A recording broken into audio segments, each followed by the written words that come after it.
Today we'll be talking about a condition called mitral regurgitation. Mitral regurgitation or MR is defined as an abnormal reversal of blood flow from left ventricle into left atrium during systole, or it is defined as an abnormal reversal of blood flow from left ventricle into the left atrium. So here you can see in normal individuals the mitral valve closes and coact properly does not allow a single ml of blood to leak from ventricle into the atrium. However, in some conditions like rupture of the chorda tendineae or due to the dilatation of the annular ring, it can leak some amount of blood from ventricle into the left atrium. So this predisposes the left atrium to undergo volume overload, and so the left atrium compensate by forming left atrial hypertrophy, then further into dilatation. So we all know that if the left atrium is dilated, it means it can predispose into formation of atrial fibrillation, which in turn causes thromboembolism. So the patient with mitral regurgitation has increased risk for developing transient ischemic attack or myocardial infarction as well.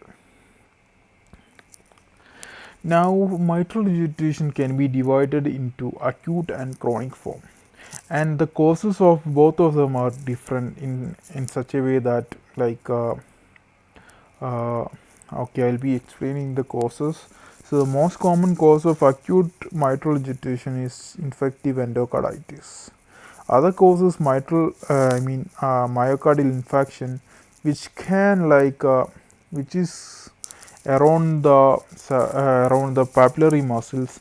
It disrupts the papillary muscles, so the valve is weakened, so it cannot close properly, and it can contribute to the formation of mitral regurgitation.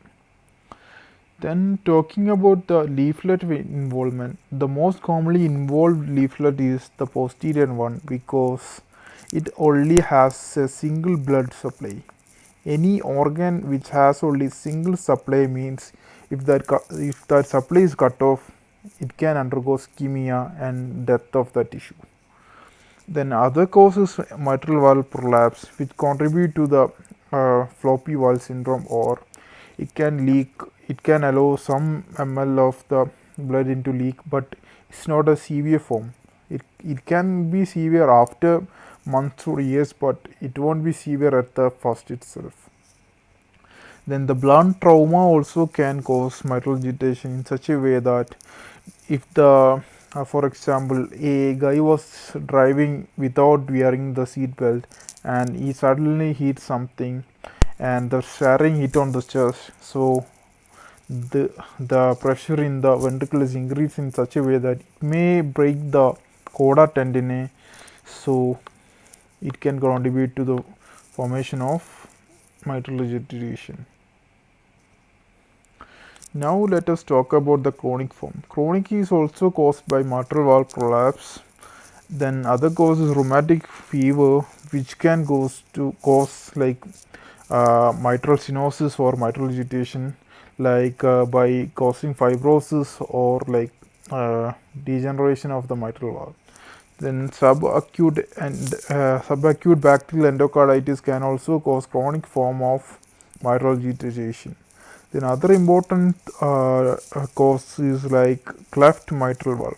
It means there is a cleft in the mitral valve which allows the continuous leakage of the blood from left ventricle into the left atrium. So due to the cleft, the valve cannot coact properly. It is most commonly associated with primum type of AST. So primum AST is the most severe form of AST. Then chronic can be divided into primary and secondary. Primary chronic mitral regurgitation means there is intrinsic damage to the valve. Intrinsic means maybe by radiation or subacute bacterial endocarditis or the mitral valve problems due to the myxomatous degeneration of the uh, zona fibrosa in the mitral valve.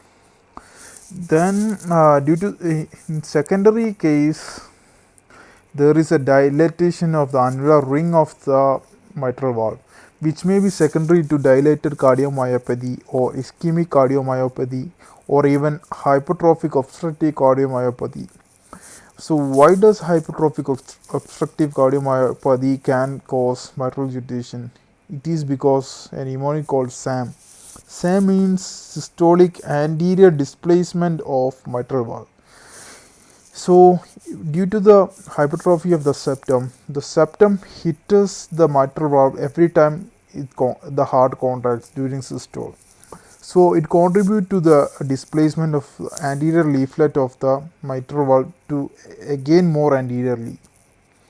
Then other important concept to be other important concept to be remembered is about vena contracta.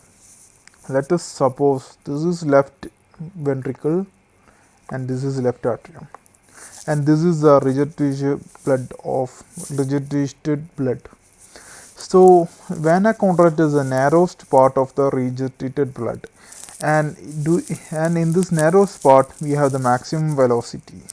So, the vena contracta is used to detect the severity of mitral regurgitation. If the vena contracta is more than 0.7 centimeter square, we say it's a form of severe mitral regurgitation. There are other criteria also used like regurgitation volume more than 60 ml per beat or regurgitative fraction more than 50% or the orifice of regurgitation is more than 0.4 centimeter square. Then other important thing you have to remember is SLE and rheumatoid arthritis cause mitral stenosis, not regurgitation. Then ankylosing spondylitis and syphilis causes aortic regurgitation, and it should not be confused with mitral regurgitation. Now coming to the clinical features of mitral regurgitation, we have non-specific symptoms like fatigue, tiredness, anorexia, etc. Then when the left atrium decompensate, it can contribute to the formation of pulmonary edema. So the resultant symptom can be pulmonary paroxysmal nocturnal dyspnea or orthopnea, etc.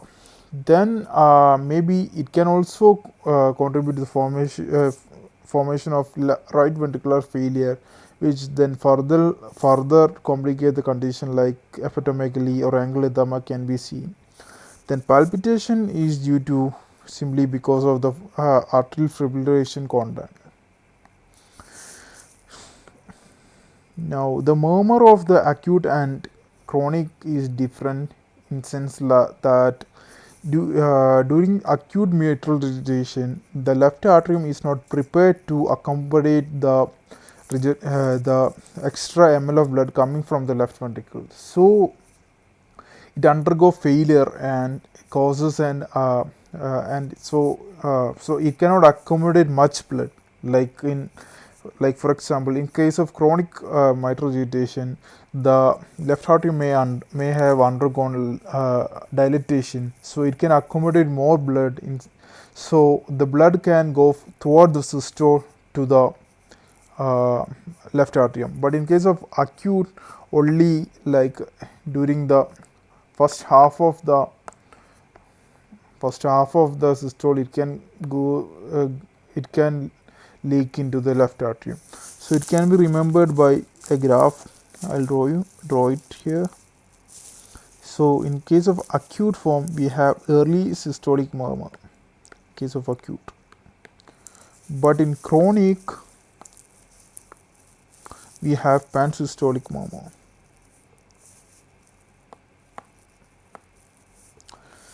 And this acute in case of acute, we have early systolic murmur, And in case of like a mitral valve prolapse, we have mid-systolic click followed by late systolic murmur. Now on examination, the BP tend to be normal. Earlier presentation will have normal BP, but it can cause like hypertension when the if the disease progresses. Then the S1 will be soft simply because of the gradient in the left atrium and the ventricle. So in case of mitral regurgitation, the valve does not close properly. So if it is an open valve, it does not close properly, it will be like this, right? So it does not cause a, it does not produces enough sound, so the S1 content will be soft. Then we have wide variable split. Why do we have a wide variable split? Now let this be the heart.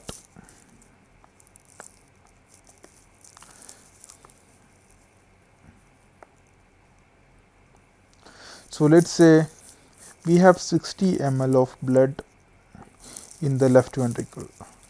In under normal physiological condition, the 60 ml goes to through the valve. So, but now let us imagine out of this 60, 10 ml goes to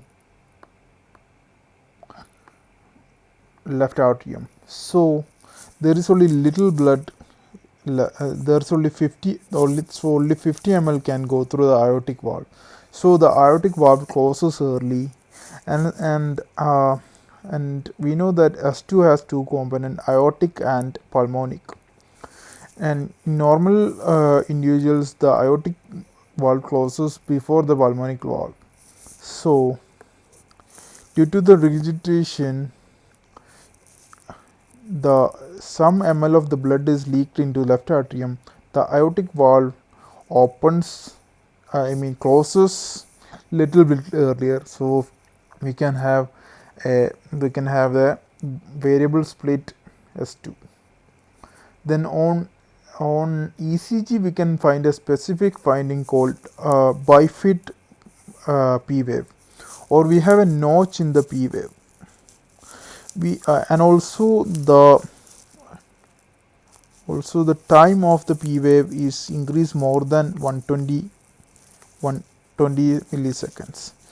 It is because due to the dilatation of the left atrium, it takes much more time to depolarize the atrium. Now coming to the treatment, we can the treatment for the acute is like we have to prevent the formation of pulmonary edema, so we give furosemide and sodium nitroprusside. But in case of chronic form, we can use annuloplasty ring deployment or neo-coda tendineae, which means we have to repair the coda tendineae. Nowadays we have a treatment called transcatheter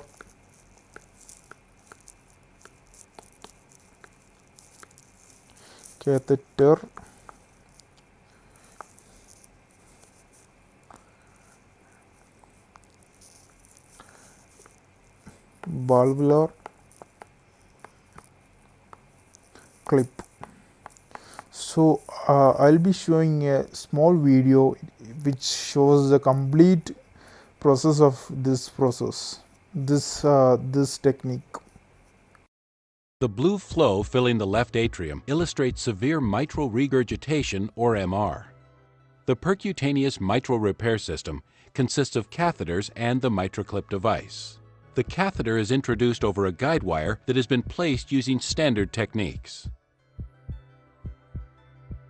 The dilator is used to gradually advance the guide into the left atrium. The guide wire and dilator are removed. The clip is gradually introduced into the left atrium.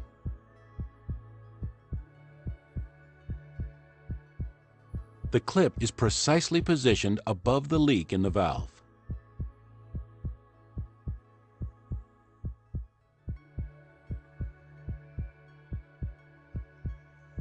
The clip arms are opened in the left atrium for final positioning.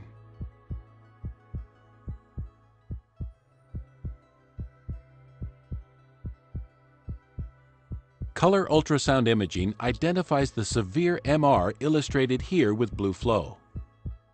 The clip is advanced into the left ventricle below the valve leaflets. The clip is retracted and closed to hold the leaflets together to reduce MR. If the MR reduction can be further improved, the leaflets are released and the clip re-advanced. Positioning adjustments may be made and the leaflets are grasped again to reduce MR. The double orifice opening allows blood to flow on both sides of the clip.